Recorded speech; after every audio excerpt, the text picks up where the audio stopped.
Сәлеметсіздер, қалайсыздар? Кинокүйлеріміз қалай? Көрмелігі көп болды. Приветствую вас, дамы и господа. Перед экраном Юлия from Казахстан, и мы с вами продолжаем учиться читать по-казахски. Да-да-да, именно я, не училка Юля, научу вас читать казахский. И сегодня у нас с вами новый текст. Большой текст, хочу я вам сказать. Но не пугайтесь. Дело в том, что именно на больших текстах очень удобно читать, учиться. Очень удобно учиться читать. Ну, в общем, я думаю, вы меня поняли. Что, погнали? Сегодня у нас текст про погоду. Это же очень важно для нашей жизни, поэтому сегодня мы кое-что узнаем о 4 временах года и погоду в эти месяцы. Поехали. И- Итак, текст называется Ауа-Рая. Ауа-Рая. Ауа-Рая. Читаю сначала текст, ну а затем с вами учимся уже читать по слогам, объединяя все в слова и предложения. И перевод, конечно же, здесь будет дан. Обязательно, чтобы вы понимали вообще, о чем вы читаете. Итак, жылдың 4 мезгілі бір-біріне ұқсамайды. Қыста қатты аяз, жазда ыстық, күзде қоңыр салқын күндер жиі болады. Көктемде күн жылына бастайды, жазда желсіз, аспан көбінесе бұлтсыз ашық болады. Жаңбыр онша көп жаумайды. Жазда күн ұзақ, түн қысқа болады. Маусымның 22-сінде күн мен түн теңеледі. Жаздан кейін қоңыр салқын күзде келіп жетеді. Қараңғылық ерте түседі. Аспанда қара бұлт қаптап, жауында жиі-жиі жауады. Қар аралас жауын шашын болады. Қыста дала, арман, үйлер аққар жамылады. Өзендер мен көлдердің бетін көгілдір мұз жабады. Күн аязды, жер тайғақ болады. Бұл кезде енді күн қысқа, түн ұзақ болады. Қыстан кейін көптен күткен көктемде келеді. Бұл кезде күн жылына бастайды. Табиғат қысқа ұйқысынан оянады. Түн қысқарып, күн ұзарады. Күннің көзі жарқырайды. Кейде жылы жаңбыр жауып, оңтүстіктен жылы жел еседі. Енді көктем өз орнын жазға береді. Жылдың әр мезгілінде ауа райы өзгеріп тұрады. Сондықтан адамдар ауа райының болжауын радиодан, теледидардан біледі. Ауа райын 1-2 күн апта ай бұрын алдын ала болжауға болады. Мұнымен метеорология ғылымы айналысады. Ауа райын болжайтын қарапайым аспаптардың бірі барометр. Ал жердің жасанды серіктері жоғарыдан ауа райы жағдайын өзгерісін бақылайды да радио арқылы жерге хабарлап отырады. Ауа райының құбылысын алдын ала біліп отыру кеме капитандарына, ұшқыштарға, автомобиль жүргізушілеріне, темір жолшыларға, құрылысшыларға, егіншілерге және малшыларға аса қажет. Вот такой вот текст, дамы и господа, сейчас мы с вами будем разбирать. Ну а я еще разок вам его прочитаю. Итак, ауа-рая, ауа-рая, ауа-рая. Жылдың 4 мезгілі бір-біріне ұқсамайды. Қыста қатты аяз, жазда ыстық, күзде қоңыр салқын күндер жиі болады. Көктемде күн жылына бастайды. Жазда желсіз, аспан көбінесе бұлтсыз ашық болады. Жаңбыр онша көп жаумайды. Жазда күн ұзақ, түн қысқа болады. Маусымның 22-сінде күн мен түн теңеледі. Жаздан кейін қоңыр салқын күзде келіп жетеді. Қараңғылық ерте түседі. Аспанда қара бұлт қаптап, жауында жиі-жиі жауады. Қар аралас жауын шашын болады. Қыста дала, орман, үйлер аққар жамылады. Өзендер мен көлдердің бетін көгілдір мұз жабады. Күн аязды, жер тайғақ болады. Бұл кезде енді күн қысқа, түн ұзақ болады. Қыстан кейін көптен күткен көктемде келеді. Бұл кезде күн жылына бастайды, табиғат қысқы ұйқысынан оянады. Түн қысқарып, күн ұзарады, күннің көзі жарқырайды. Кейде жылы жаңбыр жауып, оңтүстіктен жылы жел еседі. Енді көктем өз орнын жазға береді. Жылдың әр мезгілінде ауа райы өзгеріп тұрады. Сондықтан адамдар ауа райының болжауын радиодан, теледидардан біледі. Ауа райын бір-екі күн, апта, ай бұрын алдын ала болжауға болады. Мұнымен метеорология ғылымы айналысады. Ауа райын болжайтын қарапайым аспаптардың бірі барометр. Ал жердің жасанды серіктері жоғарыдан ауа райының жағдайын, өзгерісін бақылайды да радио арқылы жерге хабарлап отырады. Ауа райының құбылысын алдын ала біліп отыру кеме капитандарына, ұшқыштарға, автомобиль жүргізушілеріне, темір жолшыларға, құрылысшыларға, егіншілерге және малшыларға аса қажет. Ну, дамы и господа, я прочитала второй раз. А теперь давайте пробежимся быстренько по переводу и приступим, собственно, к разбору чтения. Итак, погода. 4 времени года не похожи друг на друга. Зимой сильные морозы, летом жара, осенью часто умеренная прохлада. Весной теплее, летом без ветра, небо часто ясное и без облаков. Дождей не так уж и много, летом день длинный, а ночь короткая. 22 июня, день и ночь, 22 июля, пардон, день и ночь уравниваются. После лета наступает умеренная прохлада осени, темнеет раньше, в небе сгущаются темные тучи, а дожди идут все чаще и чаще. Зимой степи, леса и дома покрываются снегом, реки и поверхности озер покрываются голубым льдом. Дни морозные, а земля скользкая. Теперь не короткие, а ночи длинные. После зимы приходит долгожданная весна. День начинает теплеть. Природа просыпается от зимней спячки. Ночь сокращается, а день удлиняется. Светит яркое солнце, иногда идут теплые дожди, а с юга дует теплый ветер. Затем весна уступает свое место лету. Погода меняется в каждое время года. Вот почему люди узнают прогноз погоды по радио и телевидению. Можно заранее узнать погоду на день или два, неделю или месяц. Именно этим и занимается наука метеорология. Самый простой инструмент прогнозирования погоды – это барометр. Искусственные спутники Земли наблюдают Землю сверху. Искусственные спутники Земли наблюдают сверху за изменениями погодных условий и сообщают информацию на Землю по радио.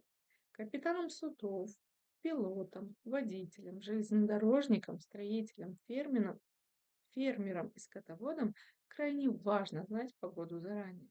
В общем, я не знаю, к чему вам эта информация и к чему вам этот перевод, но чтению я вас научу. Погнали. Разбираем наш текст. Итак, что мы видим?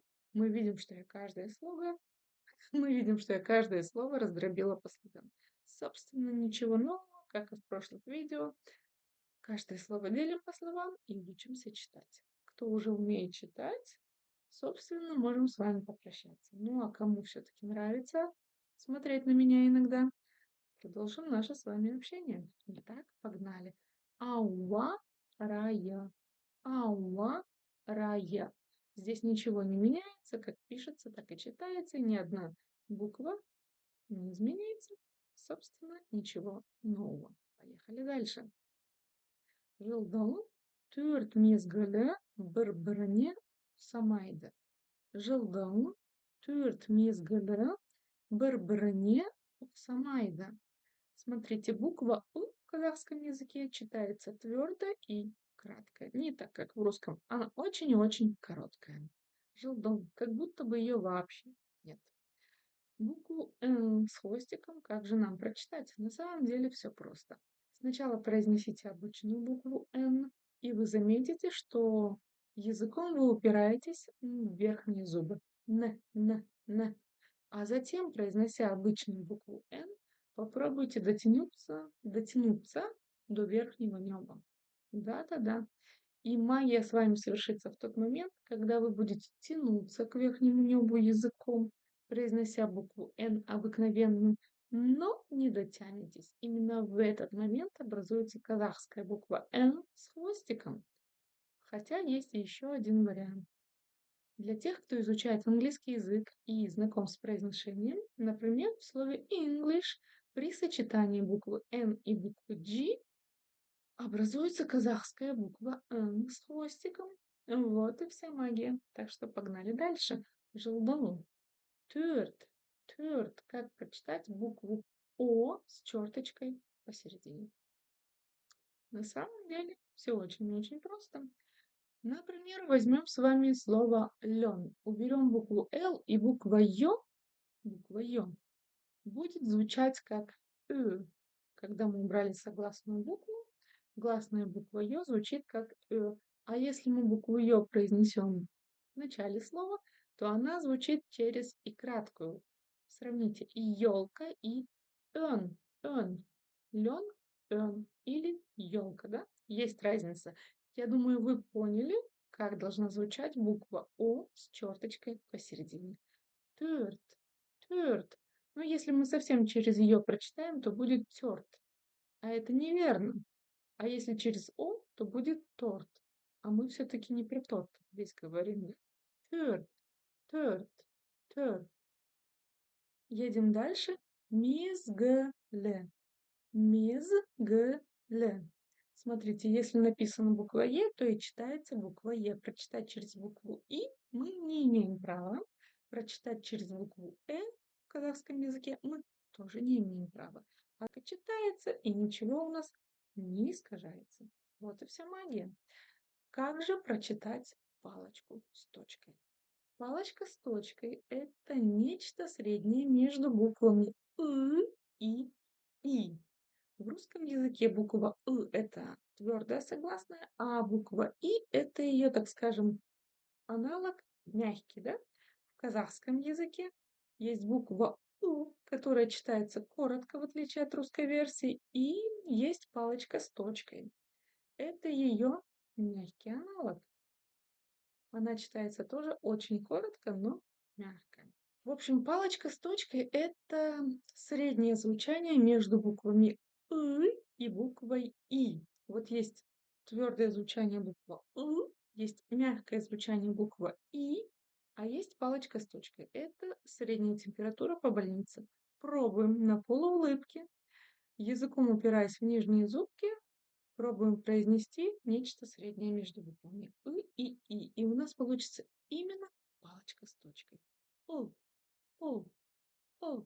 Мезгала, мезгала. И смотрите, как правило, в казахском языке ударение ставится на последний слог. Но вот если мы видим, что в последнем слоге стоит буква или буква то есть палочка с точкой, а они произносятся очень коротко, как правило, то ударение будет перескакивать на слог вперед. А если на слоге вперед у нас стоит тоже палочка с точкой или буква то ударение еще перескочит. Вот здесь вот в слове «мезгд» ударение будет стоять на первом слоге. Представляете? Вот такая вот магия. Так что учимся с вами читать. Жылдың төрт мезгілі. Дальше. Біріне, бір-біріне оксамайды, оксамайды, оксамайды. Здесь, в принципе, тоже нет ничего сложного, как прочитать букву У с черточкой посередине. Это краткая версия буквы О. Так себе и запишите. Краткая версия. Попробуем сначала через О обыкновенную прочитать. Оксамайды, да? Но немножко не то. А теперь ее коротко произнесите. Оксамайды, оксамайды. Только начали произносить и тут же закончили. Оксамайды. Как прочитать букву К с хвостиком? Просто откашляться через букву К обыкновенную. Вот и вся магия. Оксамайда. И смотрите, ударение, конечно же, должно было бы стоять на последнем слоге, но так как мы видим букву то ударение перескочит на слог вперед. Оксамайда. Оксамайда. И да, есть еще один вариант. Практически во всех предложениях в казахском языке в конце стоит именно глагол. Ну, правило такое. И вот если он стоит в третьем лице, ладно, я понимаю, что вы не все хотите изучать грамматику, для кого-то это просто развлечение, вы смотрите из других стран. Так вот, когда вы видите окончание «д» или «т», или с мягким вариантом «д», «т», да, с палочкой, с точкой, то это можно прочитать как букву «т». Все вот эти 4 вида окончаний можно прочитать как букву «т». Самайт. То есть в обычной речи вы, ну, редко услышите «самайда». «Самайт», скорее всего, вы услышите. А журналисты, которые читают новости, будут читать как положено. Итак, читаем целиком предложение. Жылдың төрт мезгілі бір-біріне ұқсамайды. Жылдың төрт мезгілі бір-біріне ұқсамайды. И еще, дамы и господа, если вдруг для вас это слишком быстро, то в настройках YouTube или TikTok, я не знаю, или Instagram, не знаю, где вы будете это смотреть, вы просто в настройках выставляете скорость воспроизведения чуть ниже. И еще раз переслушивайте некоторые моменты. И у вас все обязательно получится. Поехали дальше. Қыста қатты аяз, жазда ыстық, күзде қоңыр салқын, күндер жиі болады. Итак, кыста, здесь ничего сложного. Букву К вы читать умеете, букву вы помните, что она произносится у нас. Коротко и твердо, ударение на второй слог. Кыста. Едем дальше. Катта. Катта. Здесь ударение будет на первый слог. Аяз. Аяз. Ударение на я. Кыста, катта, аяз. Жазда. Жазда. Ыстық. Ыстық. Ыстық. Смотрите, в слове ыстық две буквы «ы». И есть такой нюанс, что ударение все равно где-то должно быть. Так вот, здесь срабатывает стандартное правило ударения на последний слог. Вот и вся магия. Жазда ыстық, күзде қоңыр салқын, күндер жиі болады. Күзде. Мы с вами видим, ну, так скажем, недоделанную букву «у».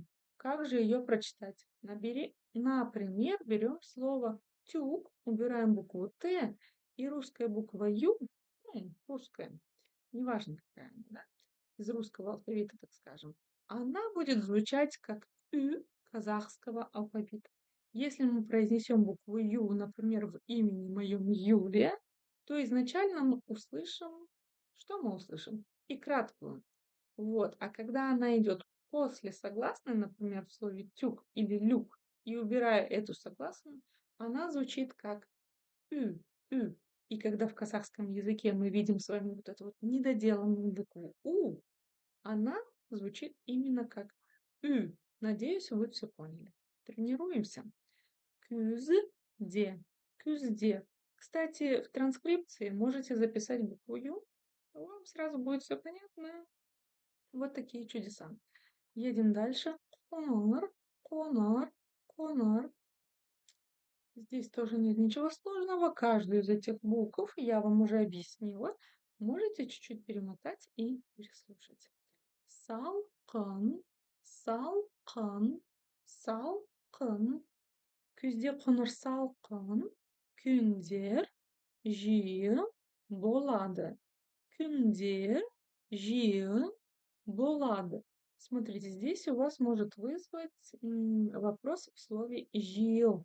Но на самом деле здесь нет ничего сложного, это лишь дополнительный способ оттренировать палочку с точкой.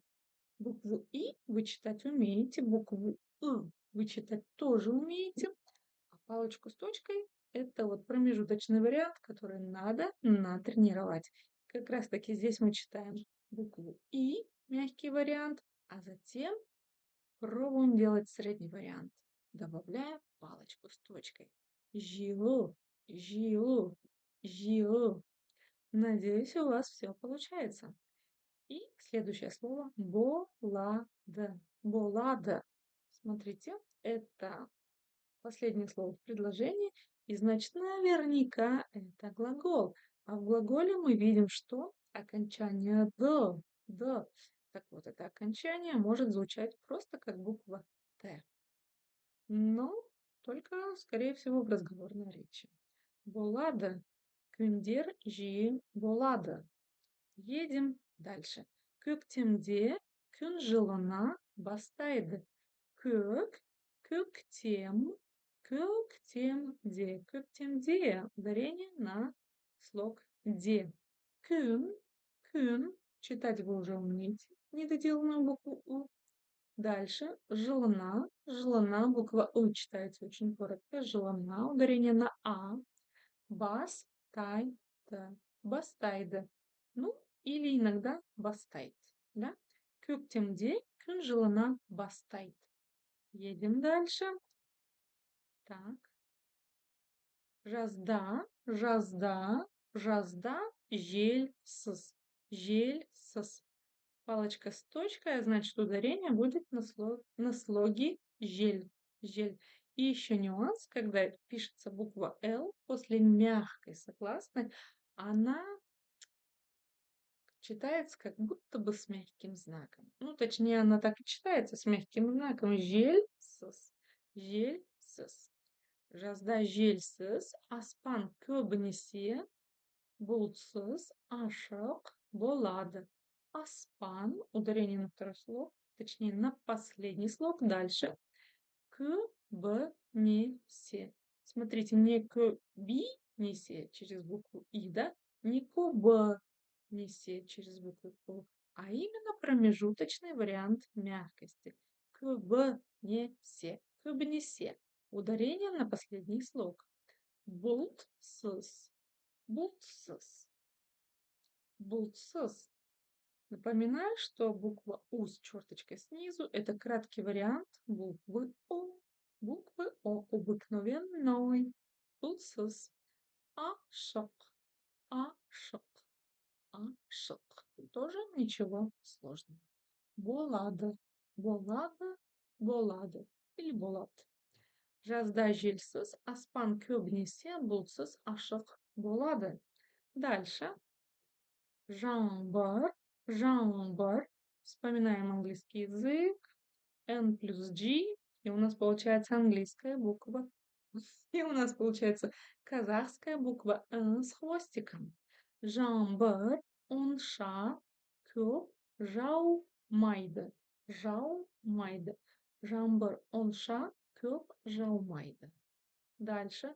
Жазда, жазда, күн ұзақ. Читаем через букву О, да? Ұзақ, ұзақ, ұзақ. Ну, а букву Х нам нужно просто откашляться. Түн, түн, түн, түн қысқа, қысқа, қысқа болады. Болады. Или болады. Жаңбыр онша көп жаумайды, жазда күн қысқа, түн қысқа болады. Ой, кажется, неправильно прочитала, да? Жазда күн ұзақ, түн қысқа болады. Маусымның 22-сінде күн мен түн теңеледі. Итак, читаем. Маусым, маусымның. Маусымның. 20, вот это вот число читается так. Вообще 22 означает 20, да? Дальше уже просто добавлены дополнительные окончания, дополнительные буквы, которые нужно присоединить, собственно, к первоначальному слову. И получается